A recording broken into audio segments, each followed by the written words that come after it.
Oh,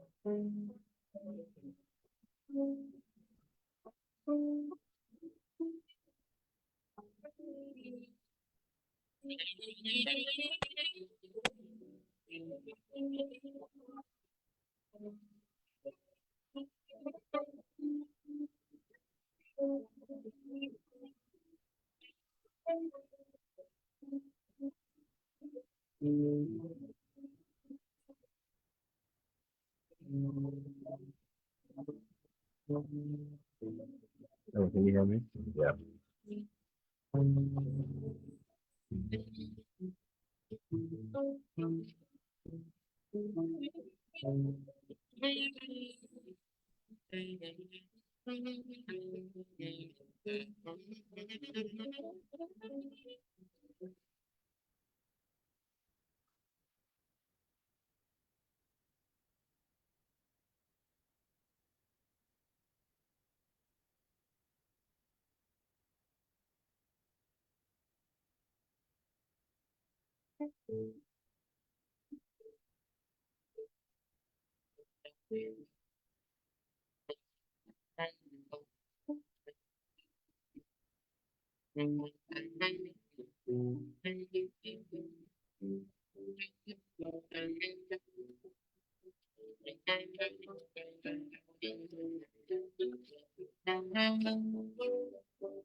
to help African states understand and decarbonize safely with the carbon market. The Electricity Hub has curated an awesome list of experts from different institutions to help us understand the operationalization of the carbon market. So join me as I welcome the moderator of the day, Emeka Okukwara, the partner at Next Year Power, the next year. At this point, I'm handing over the microphone to Emeka to introduce his awesome panel. Thank you so much, everyone. All right. That was a twist. Thank you, Bisayo. All right, awesome. So I have three panelists that'll be joining me today. I have Miss Ruchi. Have a seat anywhere you would like.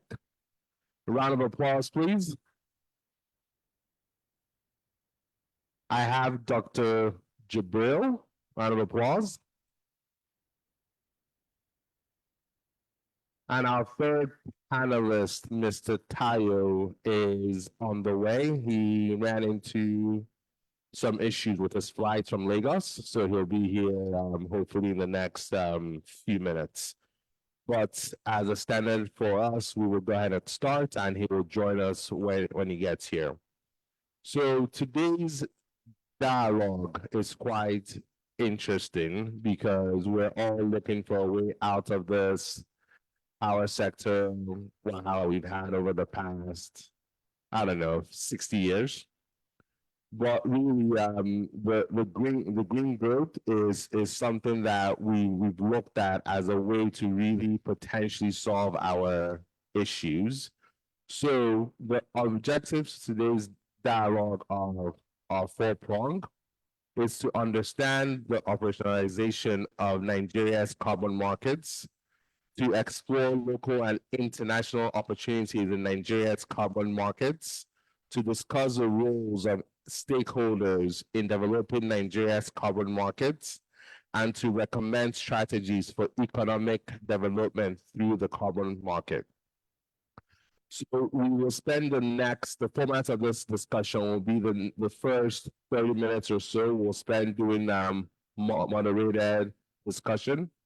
Then we'll come to audience participation, and then we'll come back to the stage for moderated discussion. But before that happens, let me hand over to Ruchi to make a bit of a opening remark and maybe introduce yourself if that's your fancy. Over to you, Ruchi. Very, very nice to be here. So I'm a program manager with Sustainable Energy for All and focusing on an initiative that we set up at COP27 around the African Carbon Markets Initiative. I'm going to quote Busayo, as this is not just an understated subject of concern. This is also something that really needs to be thought upon and acted upon in light of this lack of climate finance on the continent at large. So that's what much of our work is about. And I'm really want to start digging into some of the pieces that we hopefully will get to. I did want to quote one figure. We're really talking about 250 billion annual money that we want to, $250 million, sorry, coming into Africa every year for climate mitigation. And what we don't have is even a fraction. So really, that's what ACMI is trying to change here. Not just the narrative, not just bring in more demand supply, but then obviously just unlock billions and millions of climate finance. With this, back to you, Michael. Thank you, Ruchi. Let's figure out what's happening with her mic because it wasn't quite clear. Anyways, let's move over to Dr. Jibril. Just opening remarks and then intro. Thank you, Taya. Thank you for joining us. Hi. Good evening, everyone. Can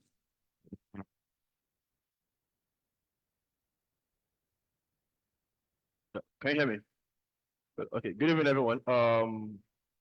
I lead a company called SMA Funds Capital. We're an impact investment company and also an advisory company. Our work covers sub-Saharan Africa. We've been doing it for the last 13, 14 years now. We've done a lot of investment in clean tech opportunities, startups. We've also advised a few banks, DFIs across Africa on green investments. And we also have some experience as well when it comes to carbon credits, but on the voluntary markets side. So I look forward to this conversation to co-learn with everybody in this room and share my perspective and experiences. Thank you so much. Thank you, Dr. Jibril. Tyler, thank you for joining us. I hear some airlines dealt with you. Was it Air Peace, Alec, bomb? Surprisingly, it was a bomb today. Wow. My flight was actually scheduled for 11 a.m. and I've literally just landed. It's been a 5.5 hour wait. Wow. Thank you for joining us. So please, just a bit of an opening statement from you. So good evening, everyone. My name is Taya Jai. I'm an associate vice president with the Nigeria Sovereign Investment Authority. I think I'd like to say firstly that I'm very happy to be here. I apologize for arriving late, but I think it's definitely for a good cause. It's a space that is becoming a lot more, I would say, inclusive. And I think it presents us with a unique opportunity to be at the forefront of development in Africa in terms of the carbon markets. Thank you, Tayo. All right. So when people hear carbon credits, carbon markets, they think about money. They think through how can we access the monies, what we were speaking about earlier. And unfortunately, there's no briefcase full of money that you're going to hand someone to do projects. So, Tayo, NSIA has invested in several carbon market initiatives, including Carbon Vista. And from conversations, we've also saw that NSIA took the plunge into the space. Could you explain how Carbon Vista works and on your other initiatives? Okay, thank you. Can anyone hear me? There's some feedback. I'm sorry. I'll just try and project. So Carbon Vista is a joint venture between the NSIA and Vitol. Basically, it's designed to invest in high integrity and socially impactful projects that focus on carbon mitigation and removal. But it's not just, as you mentioned, focused on the commercial side or the returns aspect of things. What we're looking to do is firstly contribute to Nigeria's NDCs, which is basically the national determined contributions in reducing the country's emissions. But at the same time, it's designed to focus on socially impactful projects. When we look at carbon credits, we think, as you mentioned, just a big bag of money sitting somewhere that people can access. But in developing these projects, there's a significant amount of social impact. One of the sectors we focus on, for example, is renewable energy. So that transition from fossil fuel power generation is very key for us because there's an environmental impact perspective. When we look at projects in the agriculture sector, for example, it's one of the sectors that does provide the highest level of social impact, whether it's job creation or just education for local communities against deforestation. We drive around very rural parts of the country, and you see a lot of cut down trees that are being used for firewood. So providing alternatives for communities that end up being cheaper in terms of their own consumption, but at the same time fighting against deforestation, ensuring that there's carbon sequestration in our primary agriculture projects is very, very key for us. And when we look at opportunities with Carbon Vista, again, it's not just about developing commercially attractive projects. It's about ensuring that these projects are impactful on a socially and environmental scale. Interesting. Maybe I can ask you a couple more questions around that. So the project on Carbon Vista, who has access to Carbon Vista? Okay, so I mean, the way Carbon Vista itself operates, again, it's two investment groups that have come together to actually develop a platform. And what we've done is both contribute capital towards investments into projects. So the NSI, for example, has committed $20 million to the Carbon Vista project or platform. Vitol have contributed $30 million to that platform. So we're starting off with capital of 50 million, but the intention is to grow that as much as we can. And this is to be done by inviting other international or local investors or generating proceeds from the projects that we actually implement. And in terms of how we operate, we identify projects that are being developed by third parties that fits that carbon credit model. So whether you're in the clean cooking space, whether you're in the primary agriculture space, whether you're in the energy transition space, we go out there and actively seek opportunities that actually fit that profile. But at the same time, by nature of who we are as NSIA, we invest in multiple sectors, from power to agriculture, which are very closely tied to the carbon market in terms of projects. And what we do is we invest in these projects that we believe can indeed support, firstly, the nation towards reducing its carbon emissions, generate, high integrity carbon credits. When I say high integrity carbon credits, I mean, there must be a validation of the fact that your project is actually mitigating or creating mitigating outcomes. You're reducing credits, but you're also providing alternative solutions with, regardless of which space you're looking at. So for us, it's really about providing the necessary investment into these projects. And I'll give an example. If you're developing a solar farm, now for us, you might invest in, the solar aspect of the project, but we might believe that you can increase the carbon emission or reduction potential by the inclusion of perhaps battery storage components. So Carbon Vista can basically come and invest in that project or the battery emission side of that project to basically ensure that it does in fact meet that carbon emission reduction scale. Because typically if you invest in a solar farm, people tend to use some sort of backup energy. So even though you put a solar farm in there, you're still using generators as some sort of backup. But what we do is provide that extra battery storage to move you away from that fossil fuel generation, so to speak. So in summary, it's basically about investing in these types of projects, either projects being developed by third parties or projects that we originate and develop internally. Excellent. So, Richie, I'm going to come to you because, like I said, most people really don't know how carbon markets work and how they operate. Just give a overview, like a guide for dummies on how the carbon market really works. Thank you, Emeka. And I have to say, Tayo made my job a bit easier because he went into the nuts and bolts. So I'll sort of step back and give a sense on what markets are all about. So essentially, carbon markets are nothing but trading platforms where you trade and exchange carbon credits. What is a carbon credit? Carbon credit is nothing, and I'm reading the exact definition here, but something very basic as 1 metric ton of CO2, so carbon dioxide equivalent. These credits could be generated by individuals, entities, mostly private sector players in any sector where they want to mitigate greenhouse gases, including CO2. So as I think Tayo mentioned, this could well be part of initiative that a government, private entity, NGO could take upon themselves to drive these markets. I think one important point I also just want to flag here is that carbon markets could be developed in different ways.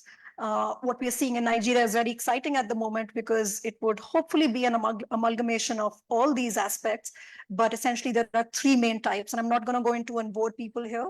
But the first one really being the voluntary carbon markets. So much of the work that NSI is doing is around these voluntary credits that people who want to raise their hand in the market and say, I really want to come and hopefully generate these carbon credits for the social impact that he was referring to. The second part is a bit more complex, which is compliance markets. And you will start hearing this more and more in Nigerian context, which hopefully we as a group can also get into, because these involve slightly more stringent conditions. So you need to be adhering to a lot more regulatory landscape amendments that Nigeria hopefully will see in the coming future, is where this starts playing. I have to say these markets are also fairly well established in Europe and parts of Asia, America. So we can sort of look at examples from there. The third part, which is also equally exciting to me, is Article 6. Article 6 was established as part of the Paris Agreement, which introduces this emission trading between 2 nations, for instance. So it really allows, again, for that meeting of targets of those NDCs that Tayo was referring to. That in a nutshell is what these markets are overall about. Now, one question that begs attention is why should a private sector player, let's just consider energy DRE player, decentralized renewable energy player, extrapolating his own example, why would they want to do this with a very small team of people? Let's look at the very real picture. Why do they want to go that extra mile of generating it? A lot of it is obviously social impact. But let's not forget there's a huge business economic sense that plays in. There are revenues to be made. So it's almost like an additional revenue stream available to developers to go down that path. I keep quoting facts all around my bits. So another one for you, which is that businesses that buy carbon credits tend to decarbonize much faster at a rate of 6.2% versus those that don't at 3%. So hopefully that gives you a sense of an advantage, almost like a double advantage that players and buyers in the market have against those who don't. But let me pause here. Back to you, Emeka. Thank you, Richie. And Richie, apologies, I didn't quite finish school. So I'm that dummy around carbon markets.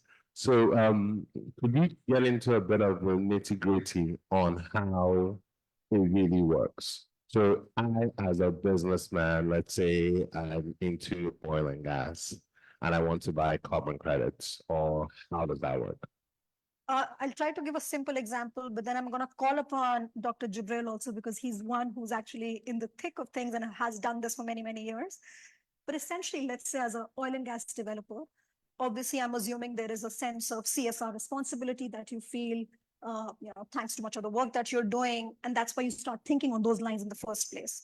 Once done, you start analyzing the kind of data that goes into registering a project or set of projects under the, and I'm trying to not throw too many acronyms, so you'll have to excuse me here, but UNFCCC as one mechanism where you could potentially register your project. I'm cutting down steps tremendously to ease it, but a lot of data establishing a baseline, which again, I hope Dr. Jibril will talk about, is something that's needed in the first place. So there is some homework that needs to be done. Once done, yes, you need a third party verifier in the space that needs to. And again, that's one of the bottlenecks we are seeing in the African continent at large. Let me not point to Nigeria alone, because many of these third party verification agents tend to fly from countries very, very far away, including India, Sweden, Germany, which adds to the cost, which adds to the length of having those projects screened. Then it obviously goes to the registration stage where you hope these projects are verified. This again includes a set of quite a few documents. So there is that diligence that starts playing in as soon as you start associating yourself with that project, with that sort of entire registration. Ultimately, this goes through what we in our terminology call as monitoring, reporting, and valuation, where that verification kicks in terms of have you done what you claim to do? So hopefully in your case, let's extrapolate that same example. It could well be building renewable energy plants, or it is not investing in an oil and gas plant that you were hoping to, or let's say, carbon capture and storage. So there could be different ways on how you approach this as a promoter, as a project developer. But once you've screened that, again, that baseline starts to become very important, because that's what you've said is what I will emit in the next, that duration of your project. And then obviously going through these many, many segments. One thing which I'll try to touch upon more and more is around that integrity piece. One thing we've heard a lot, and I think there's a bit of narrative play here for African projects at large, but there has been this massive backlash in the last couple of years, actually most recently in the last 2 years, around a lot of greenwashing projects that would have happened anyway. So in such a case, I think there is that case to be made, that extra diligence where it comes to around that particular project meeting its goal that it was set out to do is something, again, that's verified at that MRV stage that I was referring to. Sorry, that's a mumbo jumbo of things, but hopefully gives some sense of how you would start approaching this. It does. And I'll come over to Jabril, who I've known for a decade now, and who's gone through the phases of different parts of the renewable energy sector. So Jabril, walk us through this process from a Nigerian point of view, because as we know, things that happen elsewhere in the world are kind of different when it comes to how they happen in Nigeria. Okay, where do I start? First of all, like Tayo said, as a country, we have committed to reducing our CO2 emission, investing in renewable energy, reducing gas flaring, and investing in climate smart agriculture practices. To further incentivize the private sector that actually have over 80% of the capital that is required to achieve those targets. Apart from, for example, having a climate change fund in the country or having other subsidies, another critical component is carbon credit. Now, let me quickly explain to you the difference between carbon finance and green finance or climate finance. So when we talk about green finance or climate finance in the context of carbon reduction, is when you finance a project that reduces CO2 emission. Now, carbon finance is when you finance a project that will reduce CO2 emission, but you have the intention from the beginning to track and trade the carbon that you're offsetting, carbon credits. Now, Power Media use a very, very important word, and that is integrity. Now, to achieve that high integrity at the project level, so that your project can be eligible to claim the carbon credits certificates, there are global standards or protocols that needs to be adopted. Now, Nigeria as a country under the Article 6 has the autonomy as well as a sovereign nation to create that protocol, that framework. And that can be done learning from the likes of Vera and Gold Standard and even the UNFCCC, right? So what that does essentially is that when a bank, NSR, any investor, and when I say investor now, it is those providers that are putting capital at risk, like the banks and things like that. Investors are also the private sector developers that have their own equity to do solar or do whatever. So if there's a national framework that everybody know that if I follow from step A to step 10, and I can write to the registry and say, I have done this, that registry should be able to issue a certificate to say your project met the following standards. Now, in our own one of our portfolio companies called Green Energy Biofuel for the last 12, 13 years, we've enjoyed carbon credit.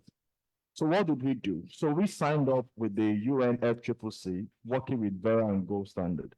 So the UNFCCC had already defined the kind of business that our company does, which is biofuel for cooking.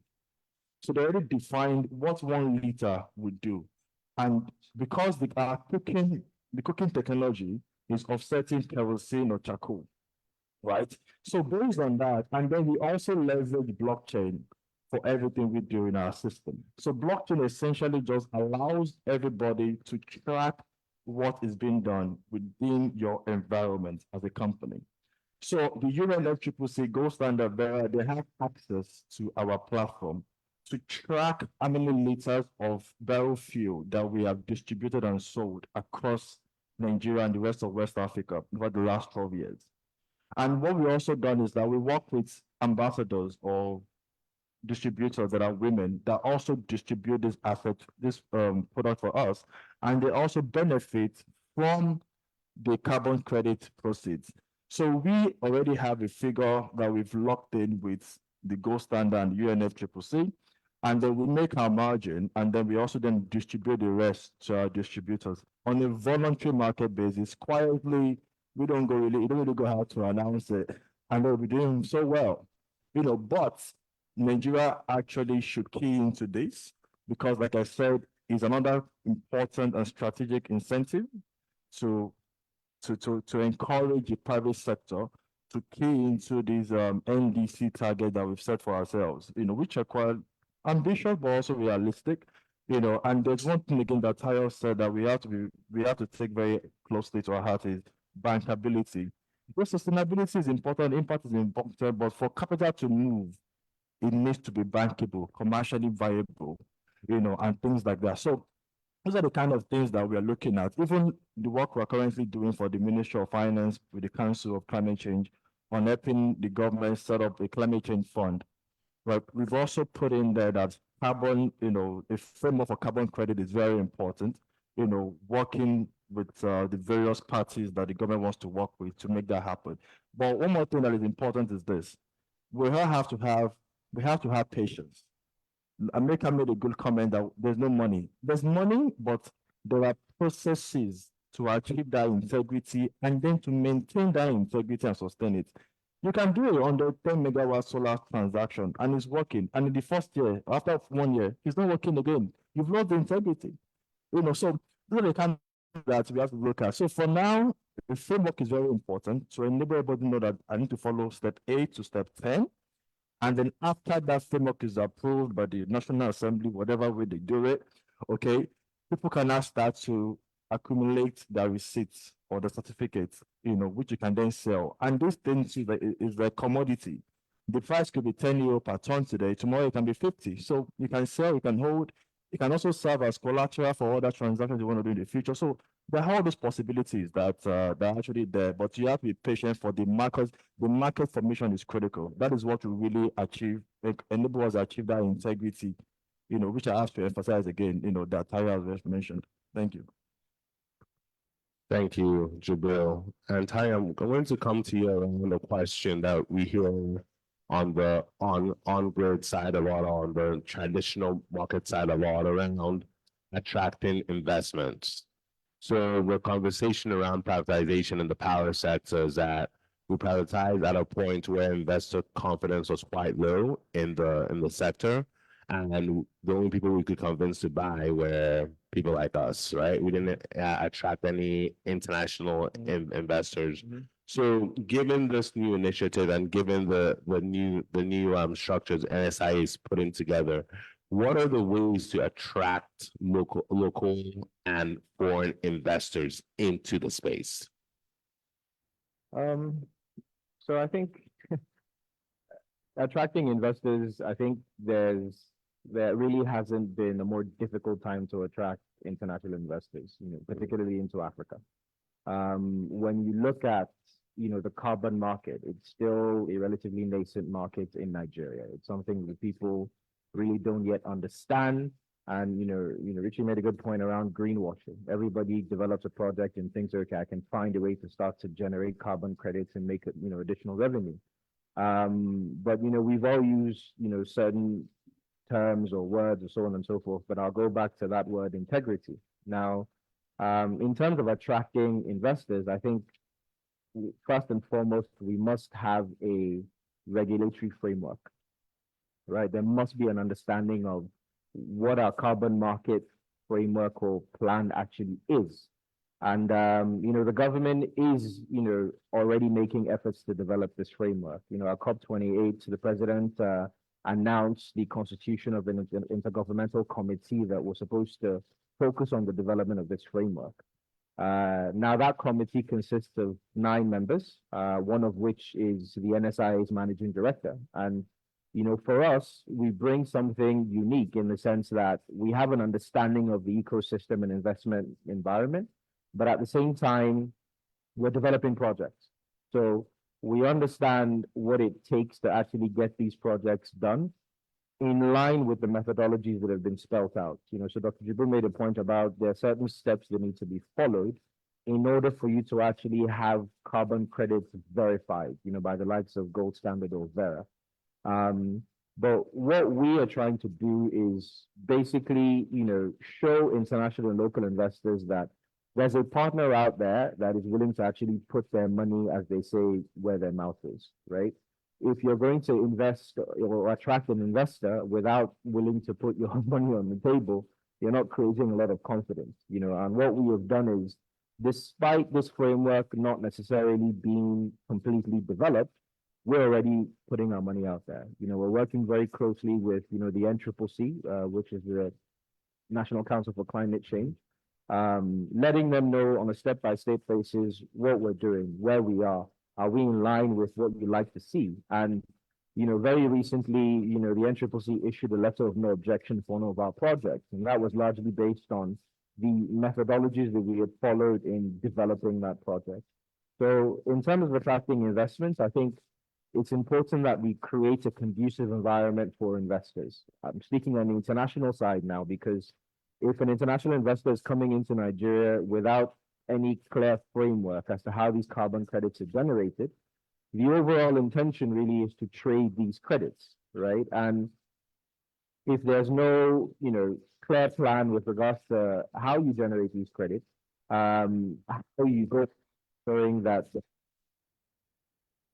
verification done by, the internationally recognized, agencies like Gold Standard and Verra, it makes it very difficult. But I think another thing I'd like to say, in addition to developing a framework that actually does spell out the methods, is there are already a lot of projects that are unknowingly doing things in a sustainable way, right? And could, also be in a position to generate these credits. So I think for us, it's important to identify these local investors that are already putting their money into these projects without the intention of generating or, trading carbon credits. They're doing things because they want to invest in a more sustainable way. They're doing things because they want to create a lot more impact environmentally. But helping these companies understand that there's an additional stream of revenue without changing anything you're doing, is critical. And I think, from a government perspective, what we can do is find a way to incentivize these companies, right? So I don't want to use the term tax breaks, because it's something that people have really taken advantage of over the last couple of years. But, if the government can provide some sort of holiday, right? Provide some sort of additional financing, provide some sort of money that focuses on, the basic infrastructure that is required for other investors to actually build things out. It does go a long way. And I'll give you an example. If I'm an investor and I want to develop an agriculture project where I'm farming, land clearing is a sunk cost, right? If I go and put money into clearing land, it's not really helping me get any money back. But if the government can focus on developing that land, clearing that land, it does go a long way as an investor because it's taken a huge amount of money out of the capex that I need to put in. And people might not be aware, but this is happening. You know, we are currently developing 1,000 hectares in Kaduna, fully covered with center pivot irrigation. And this was all done by the Ministry of Water Resources. So as an investor, I'm coming in there and I'm not worried about land clearing. I'm not worried about buying center pivots. This has already been provided for. So I think incentivizing, either local or international investors with these types of things will go a long way. But for me, first and foremost is we need to have a clear framework as to how our Nigerian carbon market actually operates. Without that, it'll be almost impossible to, give any international investors the confidence to actually come in. Thank you, Tayo. Just want to come back to you on this. Is there an agency, a group that's in charge of this conversation in the Nigerian government? Is there, because I think the biggest issue I see is education. Yeah. People don't understand this conversation well enough. Who's leading that charge to educate the 200 million Nigerians that would like to know about this? So I think, the National Council for Climate Change is, well, based on, if we look at things from a legal perspective, they are the agency by their act that is actually empowered to do this, right? But I think, our president made a very strategic move when he made this announcement with regards to the development of this framework. So he's created this committee, but this committee is working with a group called the African Carbon Market Initiative, which I'm sure Richie can give us a bit more information on. And this is a group that has seen this in multiple countries across Africa, has seen, where there have been failures, has seen where there have been successes, and can basically provide that support to NCCC in terms of what needs to be done to develop this market. So I would say first and foremost the NCCC, but we are in a position where, this committee has been established and is now being driven by both NCCC and ACME for sure. And I think that does allow us leverage on a lot of experience and a lot of markets that, we might not even have any knowledge of. And, to give some people some context, I won't say which country, but, an African country recently retrospectively set royalties at 60%. So you've gone into that country and you want to develop projects, and then after you've invested in a project, the government comes back and tells you we're going to take 60% of that. Immediately, the bankability we speak of is gone, right? So, having ACME be on that committee and basically say, don't make mistakes like that country does help educate, what we're trying to do as a nation. Interesting. All right, so maybe I come over to Ruchi to speak a little bit more about ACME and how it was set up and what its intentions are. Thank you, Mecca. So yeah, we were established with the thesis of dramatically trying to increase the flow of carbon credits on the continent. What we're seeing right now is dismal numbers. And I'll actually go ahead and take those countries' names in a bit, but we've seen some great examples on the continent, and it's taken them quite a bit to get there. So I think we're in a very nice position here in Nigeria that we're able to pivot to learning those failures, most importantly, as Tayo said, but also pick on those good lessons from South Africa. Kenya is in flux right now at the sort of, close edge of developing their framework, getting the regulation passed. But other continents and other countries outside Africa as well. Again, both the good and the bad. So in terms of what we do, so our thesis is again to dramatically increase the participation of African continent at large.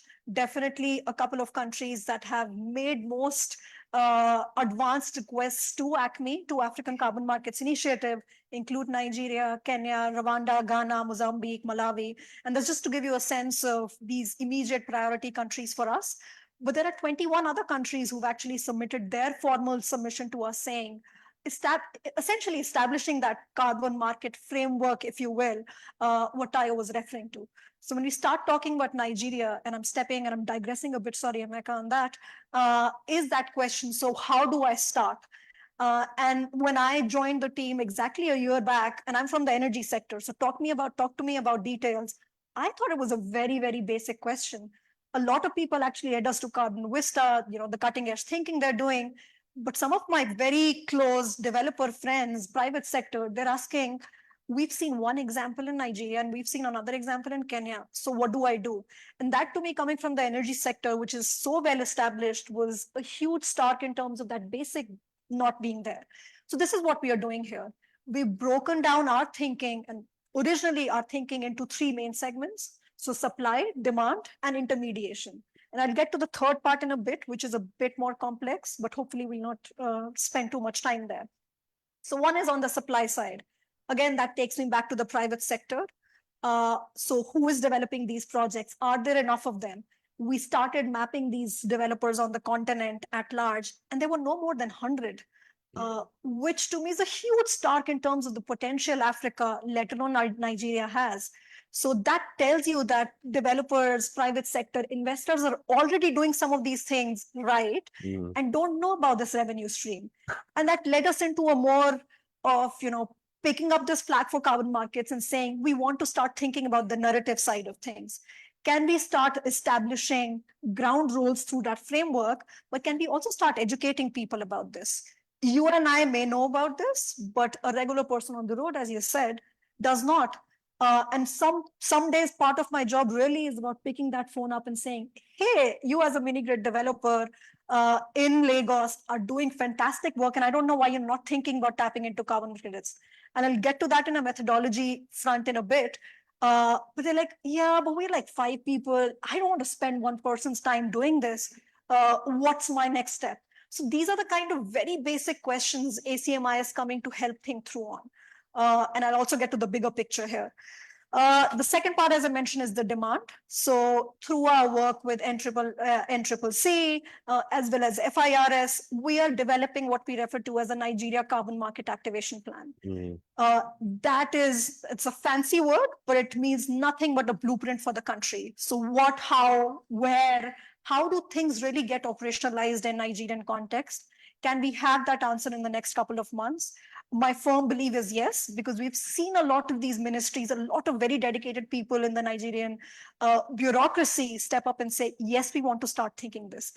And I think to Tayo's point, it was a very good strategic decision to have launched that thinking openly to the world at the COP, because that affirms that, yes, Nigeria is in it, we are taking it seriously.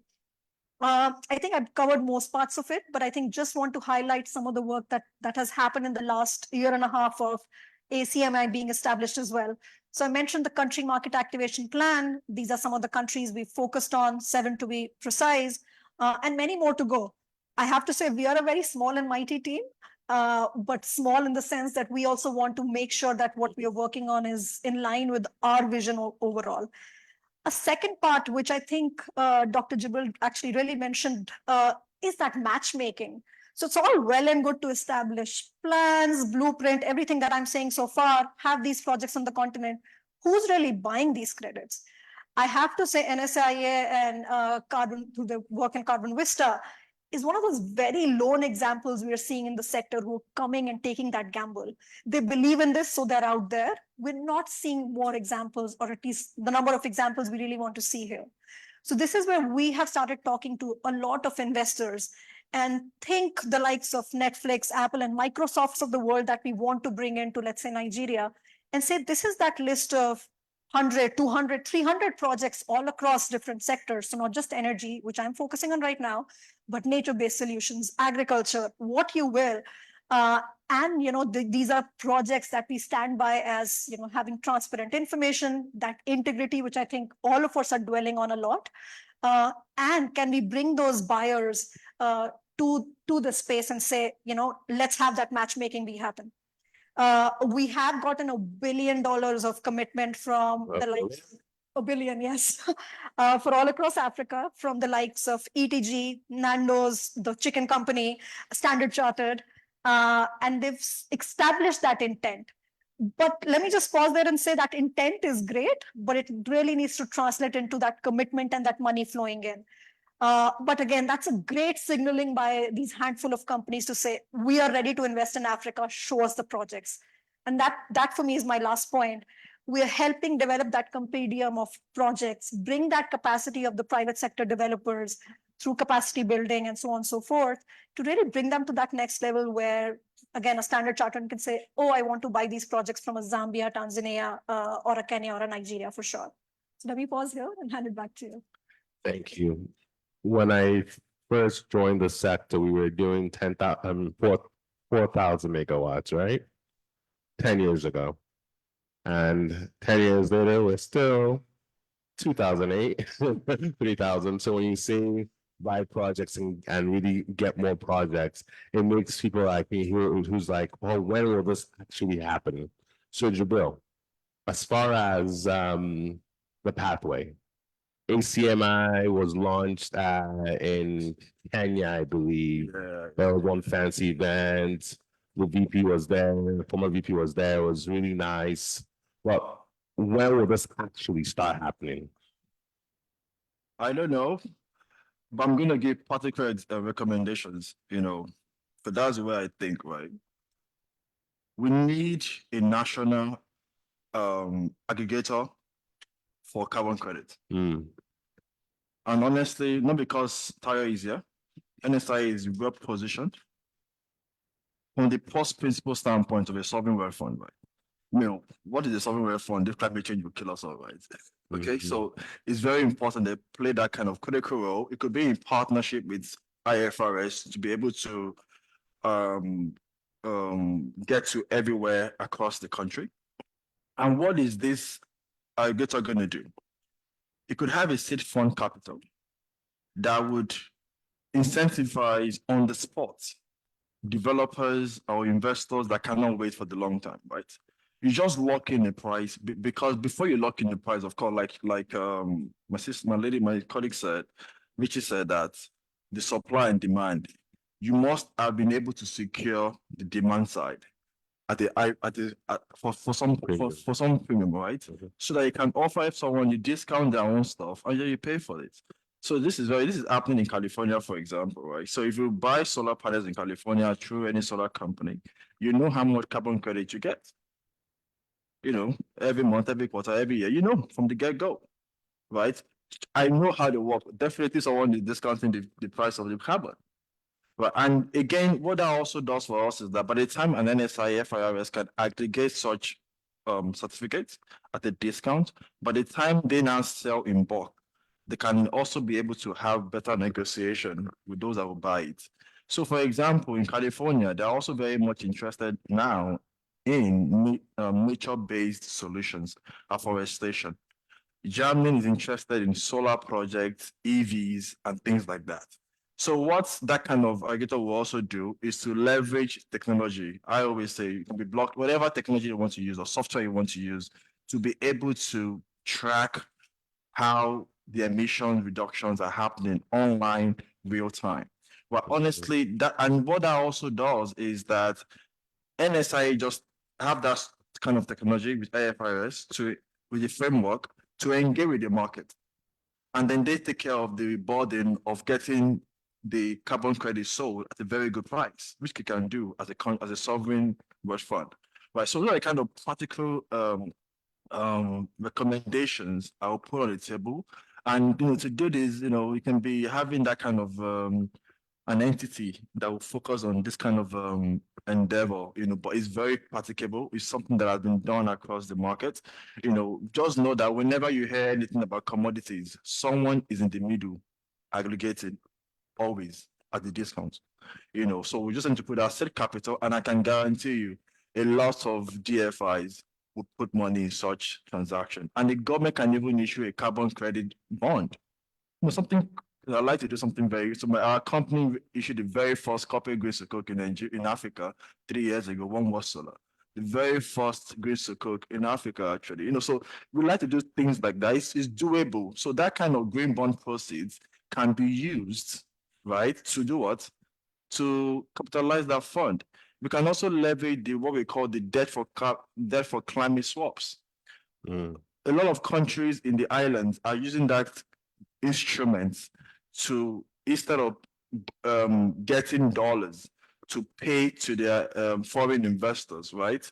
They're renegotiating those guys to say, let me use my local currency to invest in carbon compliant project in my country. So, and those kind of resources can also be used to capitalize such carbon fund to take position early in investors and players that are investing in these green opportunities in line with the framework that we eventually, hopefully, would launch in the country.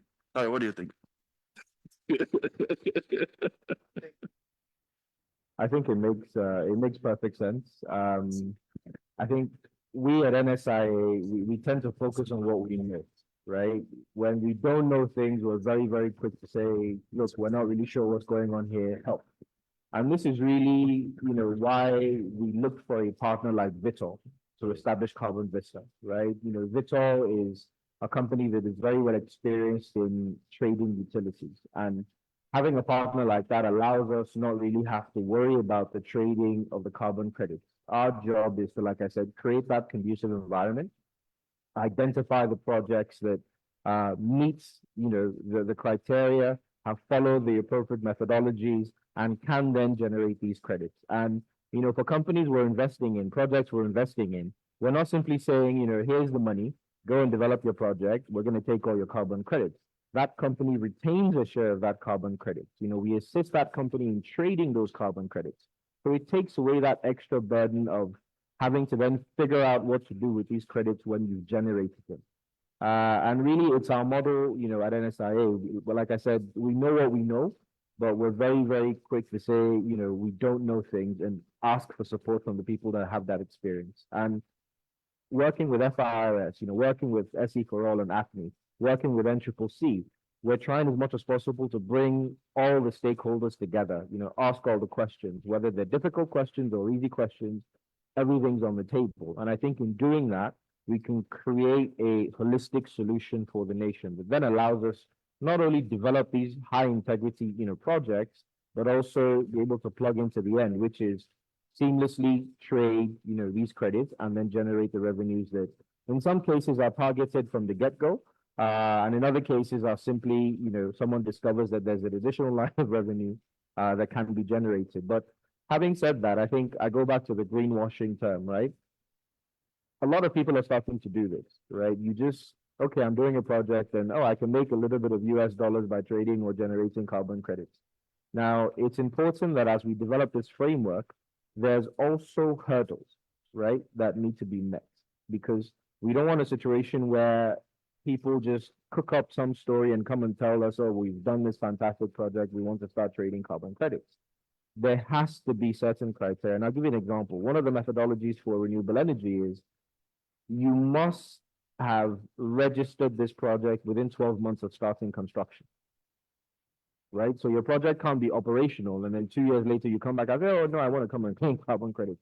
It really doesn't work that way. And I think by having all the right parties in the room, we believe that, we're definitely at the forefront in terms of driving this conversation. Like, and as Richie said, we're happy to take that gamble. And our modus operandi at NSI is basically to prove the concept. So we somehow get thrown all the difficult projects that, people haven't historically been able to accomplish, and we don't typically go out there and advertise what we do. We tend to finish and then say we've done it because we try to avoid all the distractions or disruptions. So Lagos-Ibadan Expressway is a road that's been built or has been talked about for 15, 20 years. We got involved and it was built in 4. Second Niger Bridge, they talked about it for decades. We got involved, we built it in 4. We've launched last year a Kano solar project, which today is the largest operating solar project in the country. We've launched a cancer center in Luth in Lagos. We launched 2 diagnostic centers. And on the back of those diagnostic centers, we're now doing 23 more across the country. So we're ready to take that first step, put our capital at risk, prove that it can be done, and then invite partners to come along with us to actually expand. And I think in doing that, we've seen a lot of success in various sectors we've been involved in, and I think this one will be no different. That's great. NSIA sounds like a different country, like we're not in the same Nigeria. But I think it's time we open it up for the audience to ask questions. Let's see if they've been paying attention. If you have a question, please raise your hand. There's one here, ladies first. We'll take these four here first. 1, 2, 3, and 4.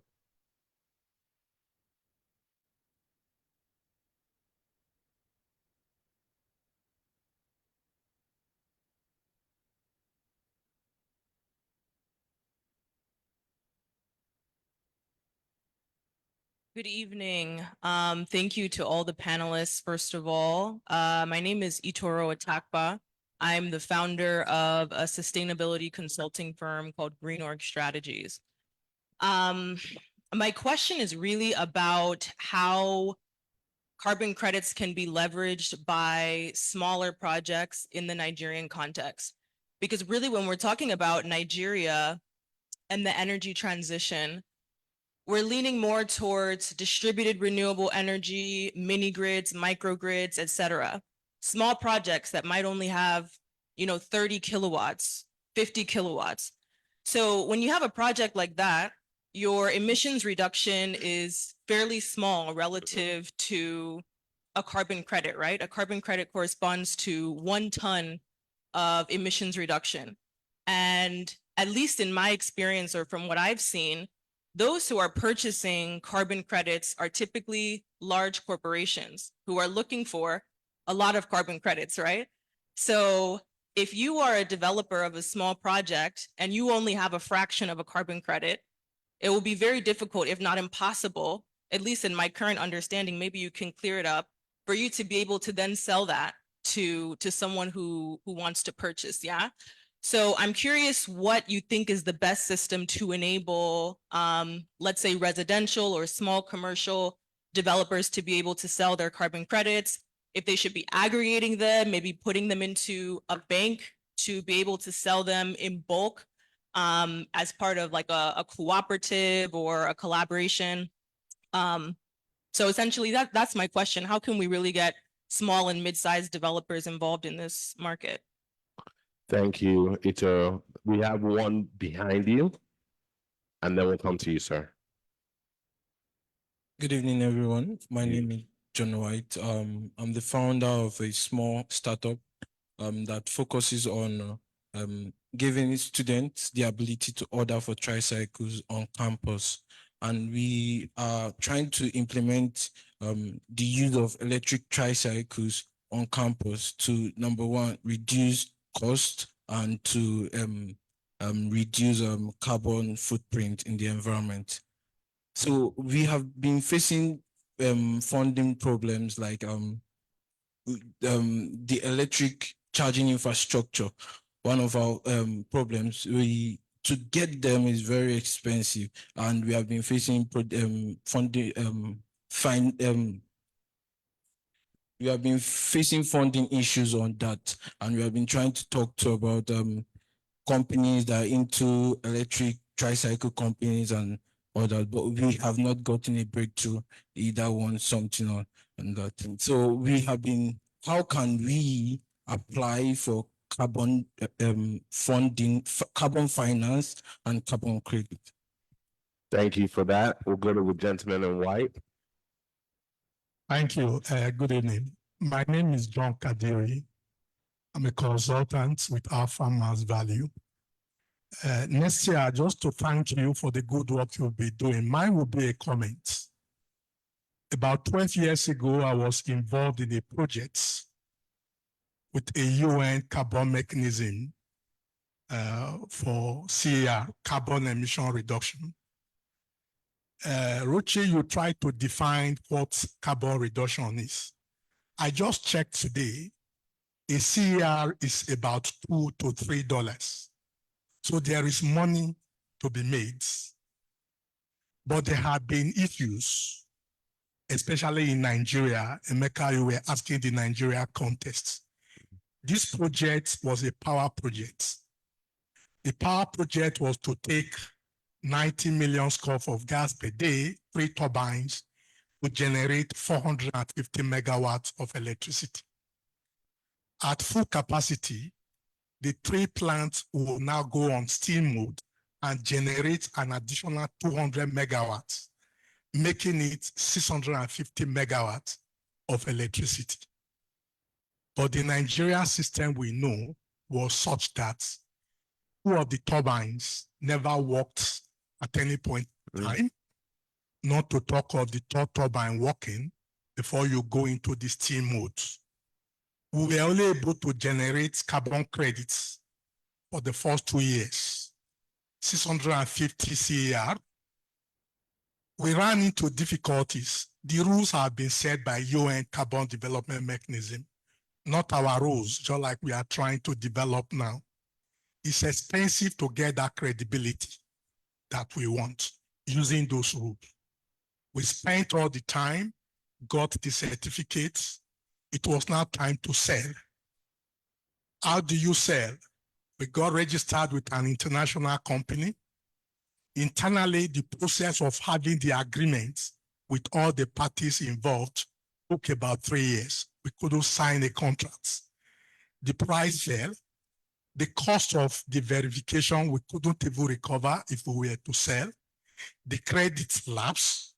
So I agree with you that if we have to continue in Nigeria, we should be able to develop our rules as a sovereign, ensure we get the credibility, get that aggregator who gets the credits so that the credit, when available, can get to the market and be monetized.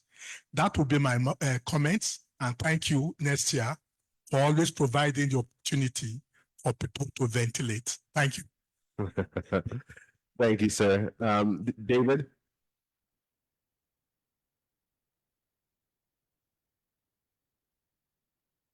Right. Good evening, everyone. My name is David. I work as a technical associate with Nextia.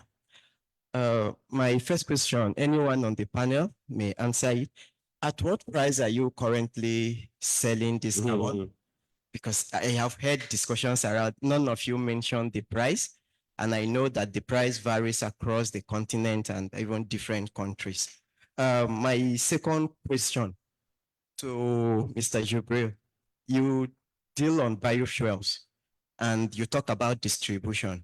So how do you manage your LCA from the manufacturing, distribution, and so to know your own carbon footprint? Because in the context of Nigeria, I am thinking how you are distributing this without also emitting back into the atmosphere. Definitely, I guess you may be using diesel trucks for your distribution. Yeah, so how do you put all this into consideration to arrive that, okay, for a kg of biofuel, this is the CO2 that is emission that is associated with it? And my third question, anyone also can answer it.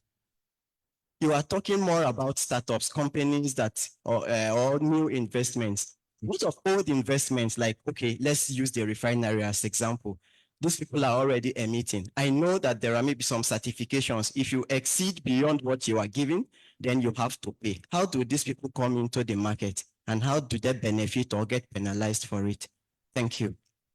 Thank you so much for people who ask questions. Let's maybe start with you, Ruchi, and then we'll walk our way down here. So over to you. Thank you. I'll try to do justice to all but John's question, which is a hard comment. And I hear that almost every day, John. So I know the complexity of a project. Yours was a much bigger one, but we've seen smaller developers, which goes to your first question on how small and medium-sized companies really participate. Short answer, it's possible, but yes, it's a hard road. It's a hard road based on what we've seen.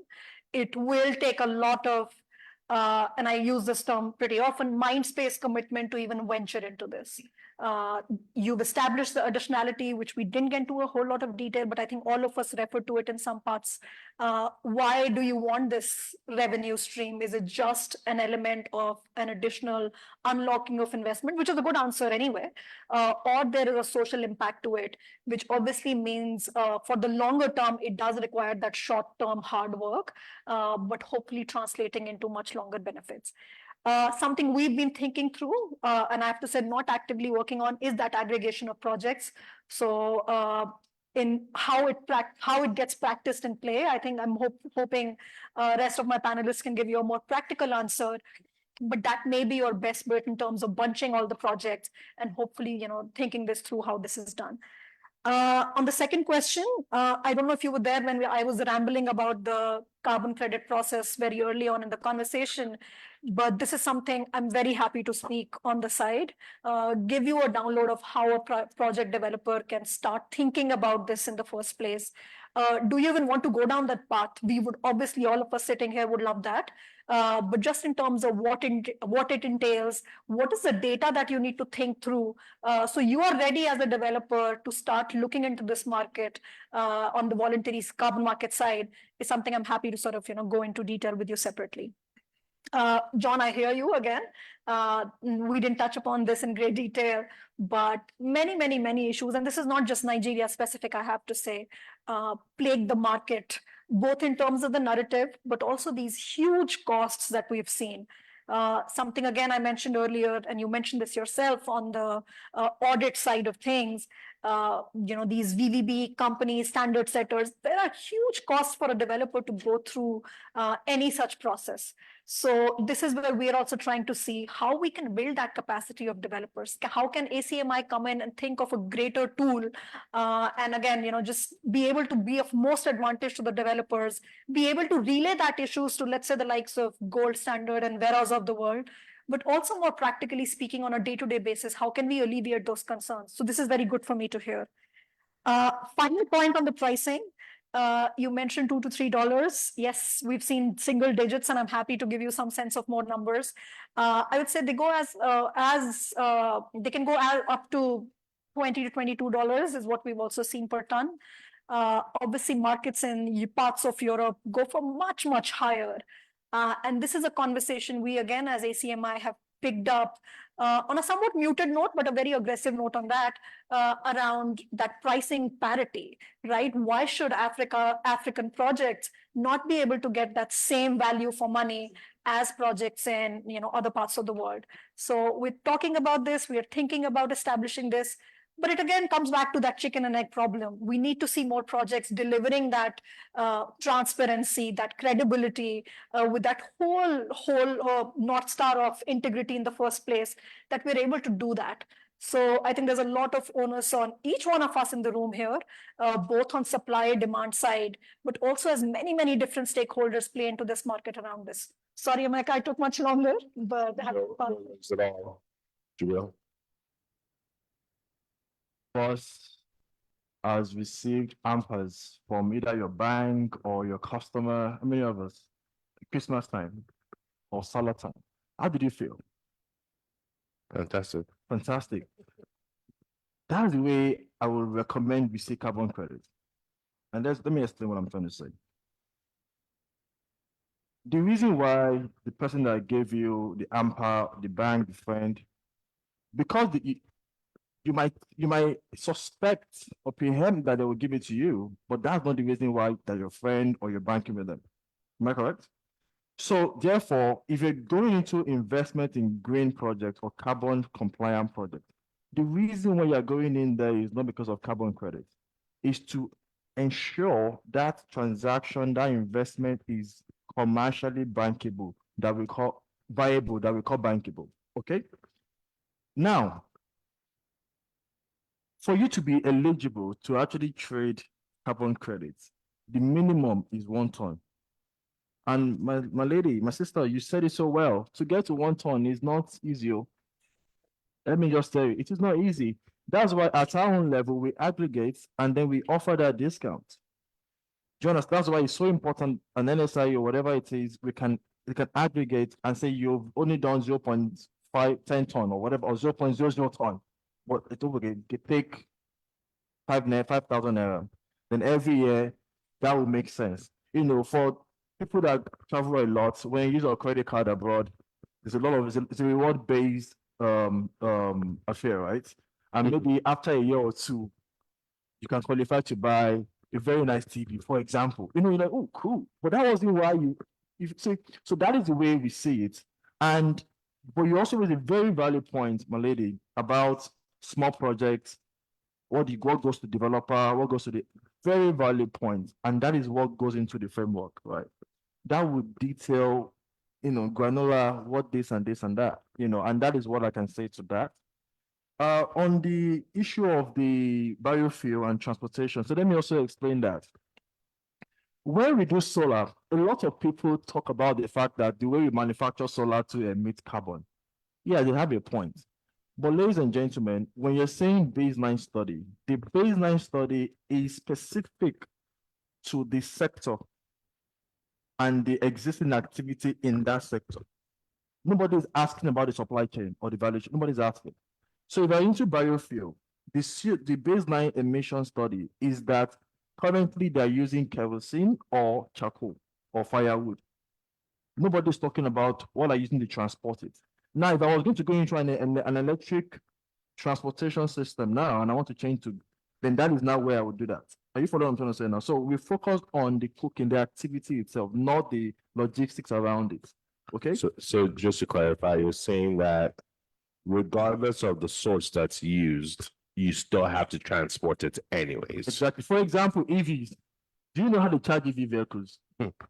Generate. It could be anything. But you're emitting carbon, you're correct. But the fact that you're driving that car too, ordinarily you'll have been driving a fossil fuel powered car and then you're emitting carbon. So that is what the focus, that's what the baseline will show you clearly which activity are you offsetting CO2 from. It's clear. So there's no ambiguity in that. On the EV charging station, I feel your pain. Okay, because I'm sure you're a startup company. So what I recommend you is there's a center called Nigeria Climate Innovation Center in Lagos, founded by the World Bank some 6-7 years ago. Okay, they invest grants and early equity in companies like yourself, and just sign up. I can link you up after this panel session. They can look at your transaction through a couple proposal. They do an hackathon. They do all this stuff like that. And EV is an area where they're very interested in. They invest and they have a lot of VCs that also back them. Even some banks, NGOs back them as well. That is what I recommend you start from, and then learn that process. They will guide you with incubation, acceleration, and then as time goes on, as you scale, you will start attracting more commercial capital. Does that make sense? All right, thank you. Thanks, Jibril. Tayo? I think my job is now the hardest because everything's been said. Perhaps I won't maybe go down the route of offering answers, but a bit of encouragement, right? And starting with the lady in white, I think when you set up your business, you had a vision, right? You wanted to build something. Perhaps it started off on a small scale, but the vision you had wasn't small scale, right? You thought about, and I'm assuming here, by the way, but you thought about, providing a solution or going down a particular path in terms of business or career or ventures, right? The point on aggregation is key. And, I don't think anyone here is going to sit down and tell you it's going to be easy or it is easy. I don't think any business anyone goes into is easy, regardless of what you're doing. But I do want to say that these are things that are being thought through with the development of this carbon market framework, right? These are the things that people are actually discussing. The technical working group is looking at how we can make this as inclusive as possible. So the intention is not to develop a framework that supports, large scale investors, oil and gas companies, the Shells, whoever the case may be. We want to make it as inclusive as possible. So, having people like yourself, provide these types of perspectives will help shape that framework, and there's going to be public consultations at different stages of the development of this framework, whereby we open it up to everyone to provide perspective. And I think the point I'm making is there might not be an immediate solution, right? But there is thinking behind ensuring everyone is included in this framework. Because the idea is to encourage as many people as possible into the space, but do so in a way that people aren't wanting to go in there just to make money, right? Let's be real, everybody wants to make money, right? I think everybody wants to be comfortable in life, but you must have another goal. And, for me personally, I don't want to speak for anyone, but I see making money as a byproduct of what you do, right? And if you do what you do well, then the money will be made. So keep going. Please provide the feedback. I'm happy to provide you our, contact information or contact information of my colleague who sits on the working group for this committee. And in doing that, as much information as possible will help shape this framework. For the gentleman, in terms of, you said electric powered tricycles in universities. I think that's a brilliant idea. I mean, when I went to University of Lagos, I was fortunate enough to have friends that owned vehicles. I had a vehicle, but half the time it was with the mechanic. But it's an easy solution. And when you go abroad and you see how people really move around, you go to the UK now, everyone's on electric scooters on the road. These are critical bits of infrastructure that need to be created, right? But the charging stations are difficult. And I'll give you an example. I was in Dubai last month. I got into a Tesla as an Uber. And the guy complained. He says, look, we're having to put a charging station in our house because everyone wants us to drive electric vehicles, but there are no charging points anywhere. So I live with two of my friends who also drive Teslas, and we fight all night as to who's going to charge their car so we can actually use our, do our work with Uber in the morning. And, it's not unique to Nigeria, right? We all think of Dubai and think, wow, but they have these problems. In my block of apartments, my neighbor has put a charging point outside his window, and he comes home and he plugs his car in. And I got back one evening and the generator was on. I said, hello, we're all paying for this diesel. You can use your credit to charge your car. But there's real problems. But like I said, I think you're really onto something. And I'm glad Jabril has offered some indications of who you can speak to. But you have a lot of foundations that offer grant funding. And I think speaking to young entrepreneurs like yourself, that is really what they're after. And finding a way to tie this. So if you've looked at traffic in one university, right? Dedicate time. It's difficult, it's hard. Dedicate time, go around the country, go around universities, work with other people with similar ideas, right? Do your traffic counts where you can, just give people an idea of how much, of a solution this could potentially be. Because if I had a way to commute without having to drive, believe me, I would. And if I didn't have to pay the fuel prices that we're paying now, I most definitely would. So, I encourage you to work with like-minded people, because there's a saying, if you want to go far, go together. If you want to go fast, go alone. And I think in developing anything that's worthwhile, it's very difficult to go alone and do it fast. To the gentleman's questions around pricing, it's basically a scale, right? And even when you generate a project that has been deemed to have a specific price for carbon credits, there's so many other components that you can throw into that project that make these credits a lot more attractive. So I gave the example of building a solar farm.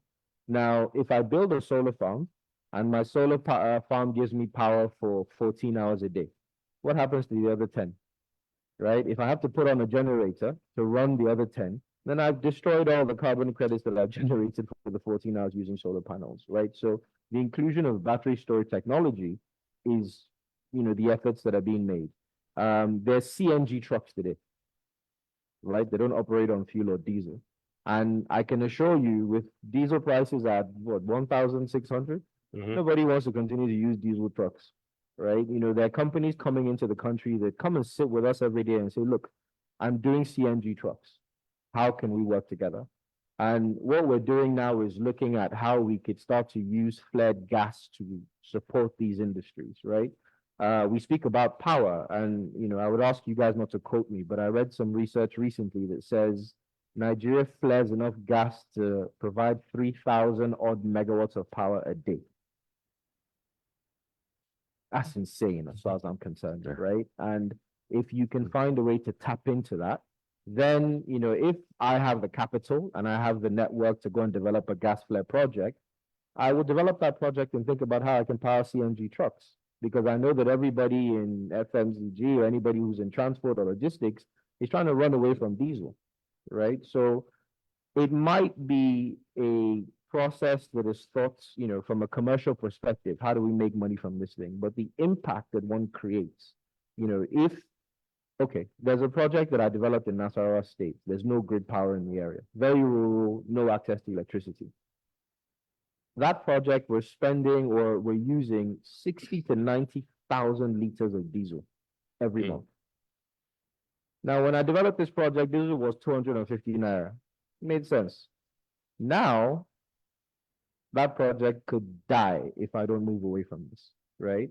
So it's now forcing me to go and say, okay, I need to now put a solar solution in there, right?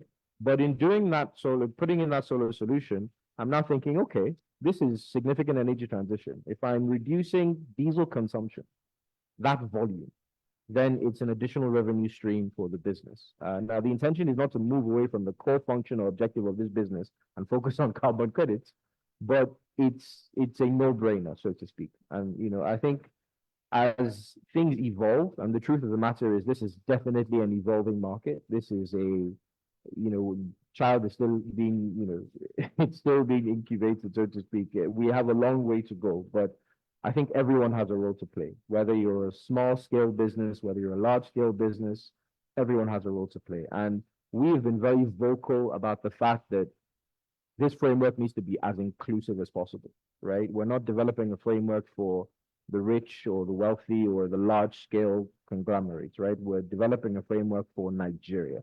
And I think, as we go along, I hope that you will all start to see your involvement, your comments, your perspectives being taken into consideration. And I would like to encourage, everyone to just be vocal about what you're doing, right?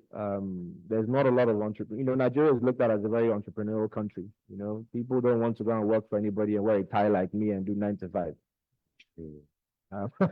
But the fact of the matter is, someone has to do it. But the mindset that we have as young entrepreneurs, believe me, I think we have quite a long way to go as a country in terms of success. And each and every one of us in this room, hopefully, will be part of that success. Thank you, Tyro. All right, let's get another round of questions.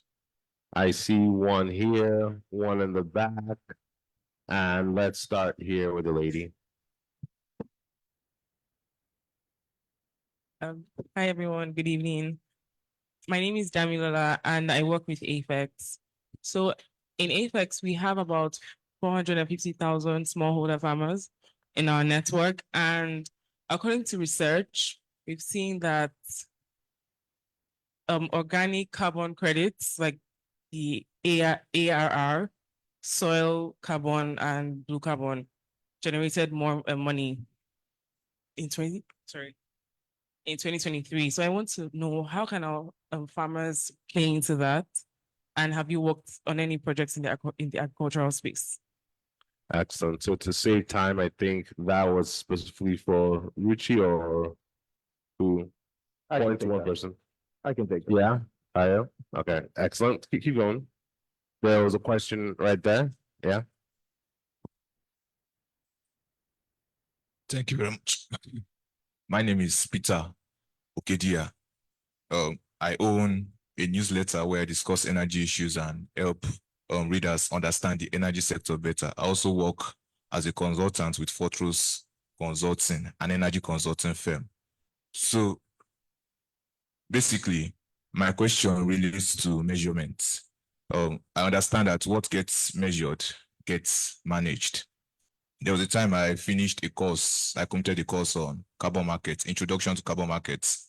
They explained how the carbon market works and everything, but they couldn't explain how you measure a ton of carbon emissions, how you can arrive at maybe you engage in an emission reduction activity and you have some data. How can you deduce emission reductions or tons of emission reduced from that data?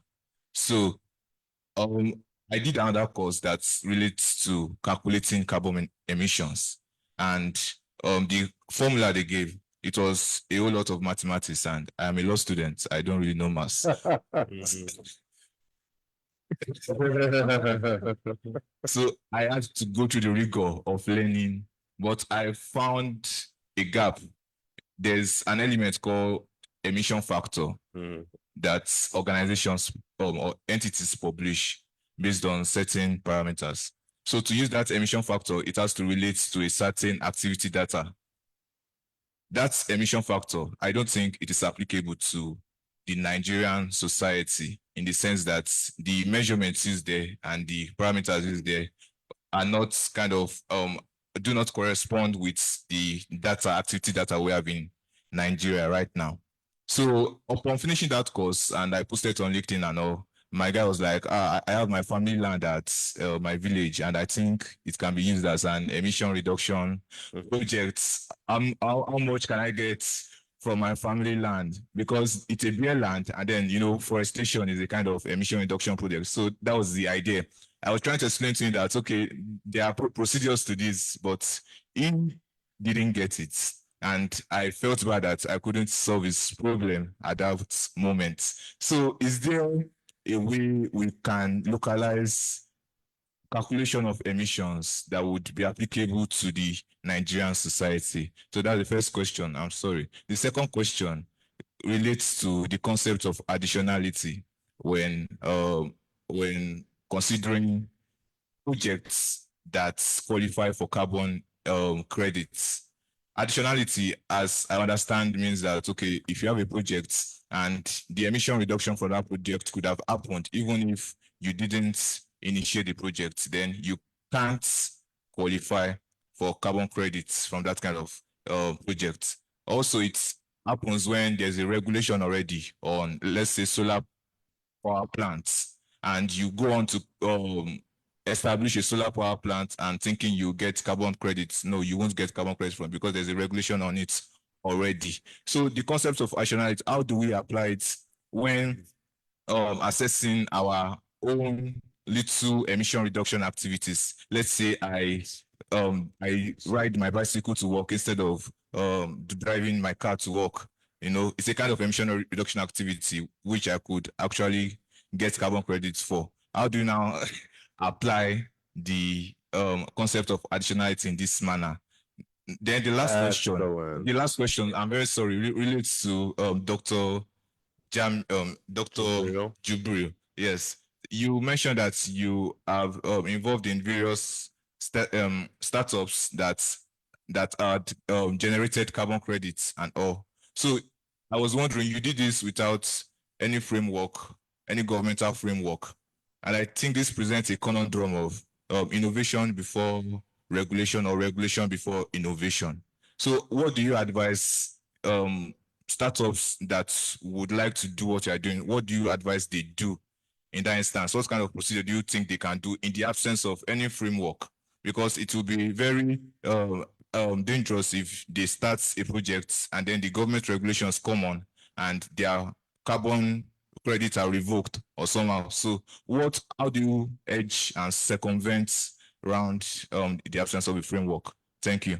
Thank you, sir. So the order will be, Ty will take the first one, Ruchi second, Jabril third. There's a question in the back. The lady first and then the fellow, please. Good evening, everyone. My name is Odioni Badin. From Clean Technology Hub, where I lead the portfolio called Carbon Markets. So my question, I have a lot of questions, but I'm quite happy with the discussion here today. What we do at Clean Technology Hub involves research. It involves development, as well as teaching SMEs how to decarbonize, as well as calculate their emissions using global standards and understanding their footprint as well.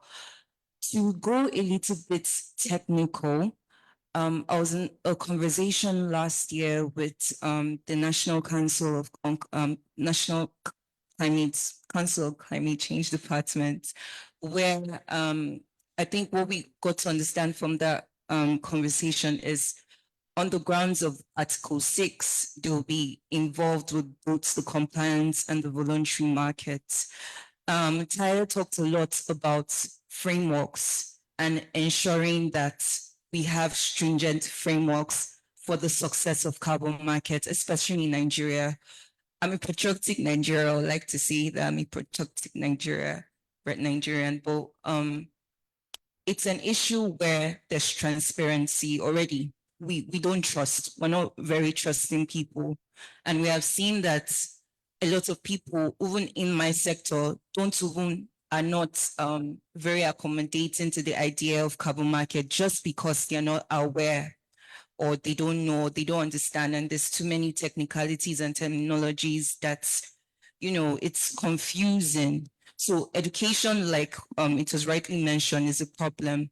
But in terms of frameworks, in terms of regulations, in terms of putting this strict or creating this strict foundation for Nigerians, I just want to know if it won't be a problem where people don't necessarily understand the lines between compliance and the voluntary market. Thank you. Thank you. There was a question further back. Jessica. Thank you very much. And thank you, panelists, for the valuable insights you've given on carbon markets. My name is Clinton Amaji. I'm from the Nigerian Electrification Project. The question that I want to ask is, how do we come together as stakeholders to help Nigeria develop regulatory framework for carbon market? During your discussions, a lot was said about integrity. So I believe if we can develop this regulatory framework and have a strong verification plan, it will be able to address the issue of integrity. I believe a lot is being done by partners in terms of carbon market, but how do we come together? How do we bring all stakeholders together to do a kind of matchmaking to scale up carbon market trading in Nigeria? Thank you. Thank you. Last one. Hi, everyone. My name is Jessica. I work with Nextier as an analyst. I don't have a question. I just have a comment. It's interesting we're having conversations like this, and I just wanted to point out that when we talk about transitioning, we should also consider those communities that are heavily dependent on fossil fuels. So I'm saying when we are talking about carbon credit, everybody here is trying to get money from the carbon credits, but then we forget that these communities that depend heavily on fossil fuels, they'll suffer economic disruptions and several other problems. So we should also consider transferring those carbon credits, however we get them, to those communities to help, in job creation, for instance, and, solve the, maybe not completely, but the economic disruption in those communities. Thank you. Interesting. All right. So Tayo, let's start with you. Okay. I mean, I'll start with my friends at IFEX because I work with them quite closely. So I think for me, your question is really a matter of perspective, right? And, whilst I can only commend all the work IFEX has done with regards to your farmer program, the fact of the matter is organic farming is a completely different ballgame, right? And I think understanding what it takes to actually farm organically is your first step. I say this because if you want to go, we all hear the term organic this, organic that, right? If you want to go into organic farming, you literally have to change the soil, right? It's not a case of you just find some organic seeds and you throw it into regular soil and all of a sudden you have an organic, produce. It's a lot more complex, and there's institutions that are focusing on ensuring that people understand what it takes to farm organically, but people also have access to the inputs that allow you classify your produce as organic. So there's a company in Maitama called Concept Global. You might not have heard of them, but Concept Global today is actually the largest lab in West Africa, but people don't know about them. And what they do is they sell from organic fertilizers to organic, whether it's called pesticides, herbicides, seeds, whatever it is you want to call it, but everything is done based on biomaterial, right? They use what's in the ground to generate their products. But what I really want to touch on is, again, this is my personal opinion, right? And I can't speak on a national level, but I think as a nation, we really need to start, understanding the need to move away from our farming practice. I say this because 90% of the farming that is done in Nigeria is done by smallholder farmers. And when I say smallholder farmers, I think some guy, who has one plot of land that decides he wants to grow maize, right? We're never going to feed the nation that way. It's just not going to happen. And what we have done is focus on developing large-scale farms that are supported by smallholder programs, right? So in the same project I talked about this using a crazy amount of diesel, we're farming right now on 1,200 hectares of land, right? Now, people might not understand how big that is, but just think as far as your eyes can see, right? And further.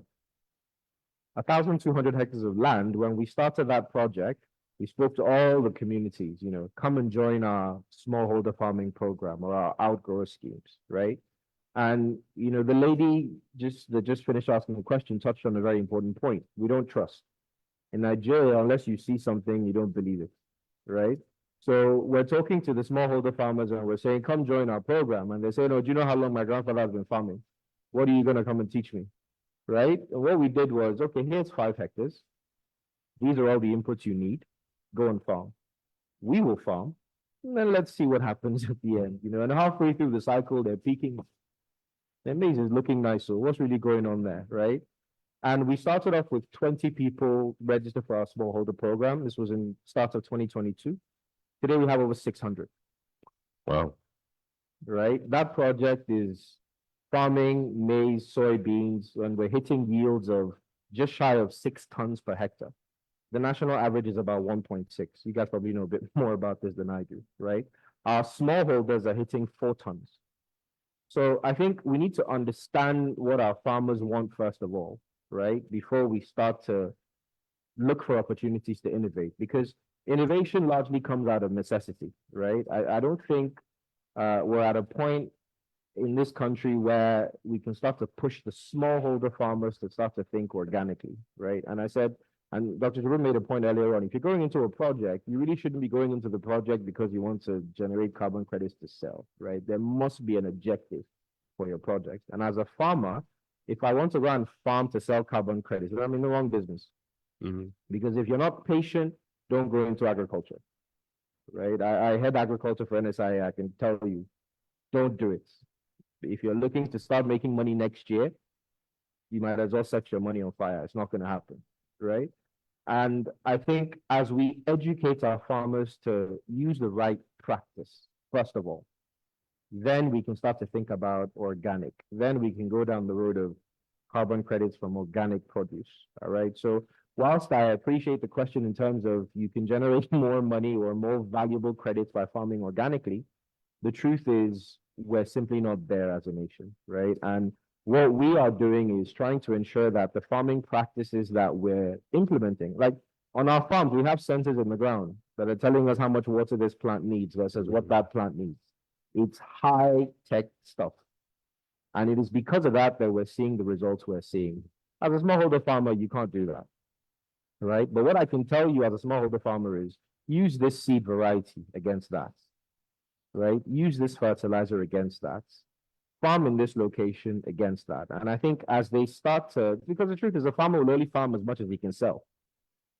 Our post-harvest losses are north of 40, 50%, right? So if I'm farming a ton of anything and I'm losing half of it, I will only farm half of it next year because I know that's all I can either sell or store.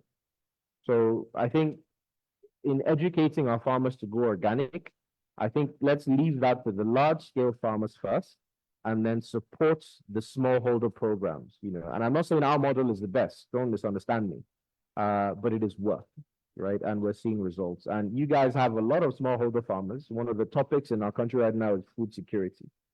How do we feed ourselves? We're not going to do it by farming maize at 1.6 tons per hectare. It's just not going to happen. We're not going to do it by 90% of our food being produced by smallholder farmers. So we definitely are trying to lead that charge. You guys work very closely with us. I mean, AFEX has aggregated tens of thousands of tons of grains, for our projects. And it's a relationship that continues to evolve. And when we get to the point where we now start farming organic, I will be the first to say, bring your farmers. We will cover the cost of their inputs. We will train them on how to do it properly. And then they can start to think about carbon credits. But I would say let's feed ourselves first. Excellent. And the gentleman had a question for you specifically. So it was the lawyer. You had a question for him, right? Okay. Excellent. So Jabril, let's come see you.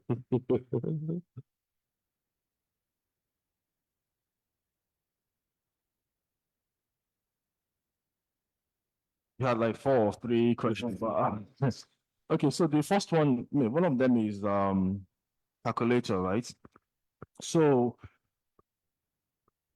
if I said this now, it sound like a cliche, but in the framework, all this calculator will be there. And again, it is not the end user or even developer, to be honest, that should be thinking about the calculation. Once that framework is there and the software is there, it's just a plug and play. You don't need to go to any course to go and learn how the Excel and the mathematical stuff works. That is not really what you should do, right? So in that same framework, I know very well in the past few years, actually, the government has been working on the MRV calculator that will feed into the framework across the various sectors, right? Because how you calculate emission, the baseline also feeds into that calculator as well in Nigerian context. So that is what I would say on that. The other one you asked was what again? Sorry.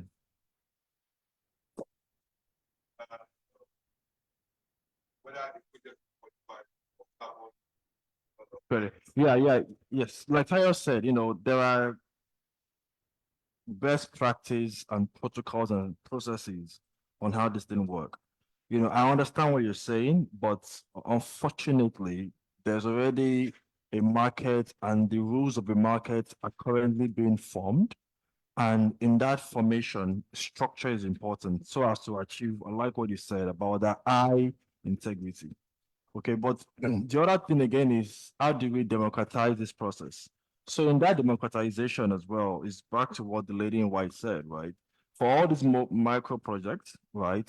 So once someone is supplying you, the person that is supplying you already knows because that supplier is adopting the framework calculator. So like developed countries, in your invoice, you will see what that carbon credit will be for the number of tons that projected that you will emit, things like that. So that is the kind of stuff and again, let's also be very optimistic, realistic. This almighty framework will not answer all the problems from the get-go. There will be various series and releases, right? But of course, the first series will take care of the key priority sectors, the low-hanging fruits. I'm sure, Tara can speak on that briefly. So things like that is what I would say, and I believe that we're going to get there. And how do you guys start up, emulate what we've done? So what we've done as well, we also got then the Ministry of Environment through the Development of Climate Change. They gave us a letter of no objection because that must still go to the UN FCCC then. But now that the UN is trying to encourage various countries to have their own formation, their own framework, so that is what everybody needs to now properly align with now. Okay, so that is really what is being that is happening currently. Really. Yeah. If I may just add to that, I think in terms of your point on additionality, right? I think it's important to understand that as projects evolve, the framework will also evolve, right? I spoke of, in the past, people really didn't want to, continue doing solar projects for carbon credit generation because there's another side of that project that, takes away the mitigating outcomes you've created. But now that the framework well, not Nigerian framework, but now that there is now this additionality of the battery storage component, the framework has changed.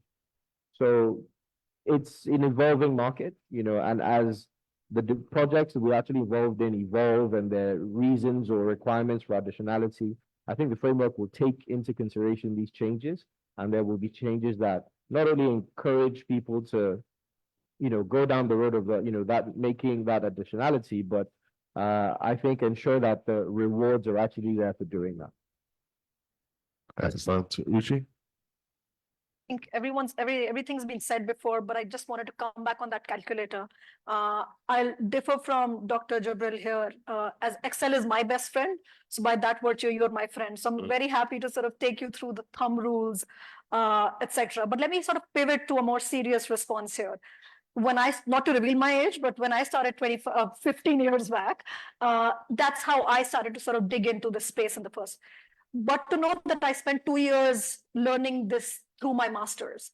So that speaks to that capacity building that we need to see in younger people in the country who need to understand this space. I'm originally from India, if you haven't guessed so far.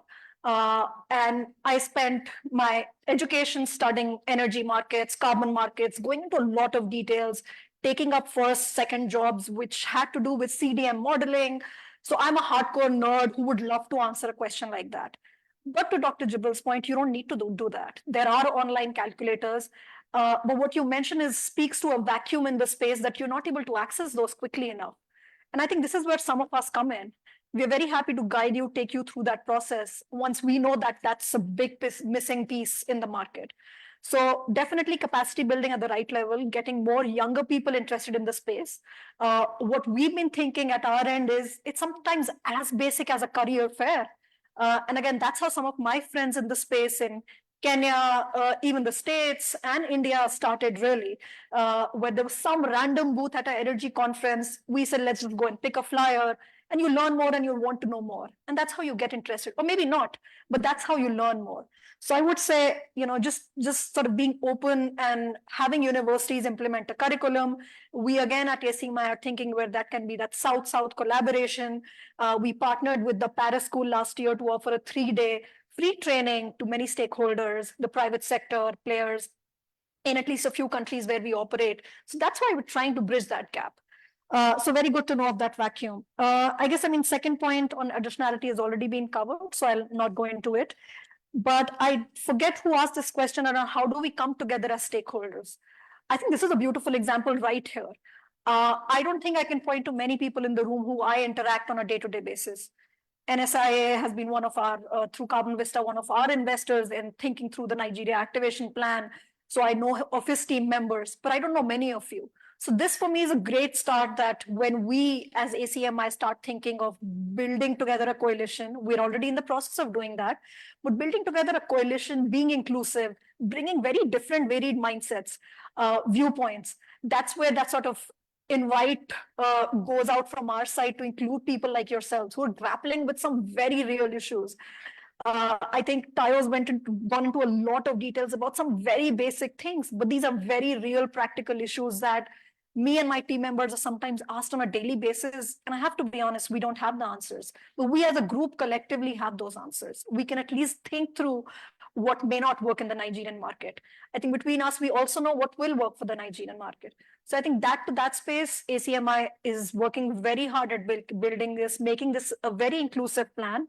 So would very much welcome viewpoints, your visiting cards, very happy to connect separately and make sure when we do have that private sector convening or different convenings or different formats, we are as inclusive as possible. Thank you very much. We'll have one brilliant thing he has to say. Adrian, very quickly. In the entire ecosystem, yes, you're a lawyer, but you have interest in getting into these numbers. There's a need, actually. I was talking from the standpoint of investor, developer, and things like that, but from a standpoint of research, leveraging AI, that will fit into the calculator, because like Tayo said, this thing will continue to evolve. And then we need people like you that are curious, to continue to fit into that, evolution of the input that goes into the calculator or that AI, whatever it is. So my point is, you're spot on. If you're thinking as a researcher, as a developer, absolutely. But as an investor, as a developer, as a user, I just want the platform to just plug and play. So yeah, so there's opportunity in that space too. Thank you. Thank you. So our time is far spent, but I think just to ensure that we have real tangible takeaways, let me go back to each panelist for the closing remark. And in your closing remark, let's say one thing of a recommendation that we can take forward. And I'm open to anyone who wants to go first. Recommendations. What I would say is it's an ongoing conversation. The opportunity is there. Nigeria will be on serious if you want to emit so much carbon based on the NDC targets and you don't monetize it, honestly. Thank you. Thank you. I'm going to cheat a bit and say three things. One, as Tayo said, we all have a role to play. You may not know this yet, we may not know this yet, but we all have a role to play to unlock these billions. It's not a briefcase lying somewhere full of US dollars, but it's still a lot of money on the table that we, if as a country, we think through. And that's my second point, framework, have a regulatory policy landscape in place, we will be able to tap onto this. So on that, the second point, framework, activation plan, whatever you call it, is much needed to give that investor confidence to say, hey, we are serious as Nigerians in this space. We know what we want to do. We know what that 5-year, 10-year, 20-year roadmap looks like. My third point, which again speaks to who we have in the room, partnerships. What we've seen as our experience has been these very fascinating partnerships between different organizations who you would not typically see sit on the table together. But we've all come together with the same thought. These are not people who you'd typically think of hardcore climate finance people, but they're all thinking with that same goal of unlocking this climate finance space. So I think this is what we've seen in our work in Kenya, Ghana, Rwanda, definitely Nigeria, that there's so much wealth of knowledge around the table, and you never know where that right partnership really lies. I did want to mention to the gentleman, Peter, that you had a connection right there to the lady who spoke right after you, that if she is assisting people think through how commissions are calculated, there you go, that's a link right there. You perhaps don't need any of us as a panelist here to do that. So third point, partnerships. And finally, thank you so much, Electricity Hub. Thank you, Next Year. I consider myself a friend, and a friend that shows up, but a friend that doesn't have to do much work. So I like that kind of partnership a lot in putting together these events. So thank you. Thank you, Chi. I think from my end, it's just really to, encourage everyone to, as much as possible, learn about this whole space. I know that's why we're all here. The fact of the matter is we're all learning, right? My educational background is in business, finance, and accounting, but now I'm heading agriculture. I'm heading climate and sustainability. I didn't go to school to learn about this stuff, right? But I must educate myself. So, my own takeaway from this is it's a very new space, particularly for Nigeria. It's important that everyone has a say, and I would encourage everyone to, as much as you can, educate yourself about what this thing is, because it's something that could be revolutionary for this country, right? We talk about the lack of foreign exchange. Nothing is earning foreign exchange. People should move away from oil and do agriculture. This is something else that can generate that hard currency. And I think if you're going to go into anything concerning carbon credit, you have to know what you're doing. So my own encouragement is just read as much as you can, research as much as you can, leverage on, the people you have in the room. SC for All, ACME are doing amazing things. And as I said earlier on, we don't know everything, but I know that when I sit next to her, I can keep quiet and look good because she just answers all the questions. So just read, educate yourselves, and be vocal about your opinions. In Nigeria, I think a lot of people don't say what they think often enough. And I think we all need to start moving away from that. Thank you. Thank you. Just so as we wrap up, the three main points I think we should make. One is really picking back up what she said around education. You can't just jump in and start doing carbon credits. You need to educate yourself. And thankfully, the Electricity Hub has a number of articles, different things that are there. So that's a good place to start to really educate yourself about the space. And one other thing I think we should mention is around frameworks. We have to know what the construct is. People kind of jump into the space and they think that there's enough opportunities here without doing the proper research, but we have to now push the government entities, as you said, Tayo, and CCC to create this framework so we all know what it is that we're going to move them towards. And I think, Jabril, the point you made around creating a national aggregator for carbon credits is key, because there's all these conversations, but it's not synergized. I know synergy is not one of our strong suits in the country, but it's something that we must do in order to have a serious face for the investors that we're hoping that will bring the US dollars into the country.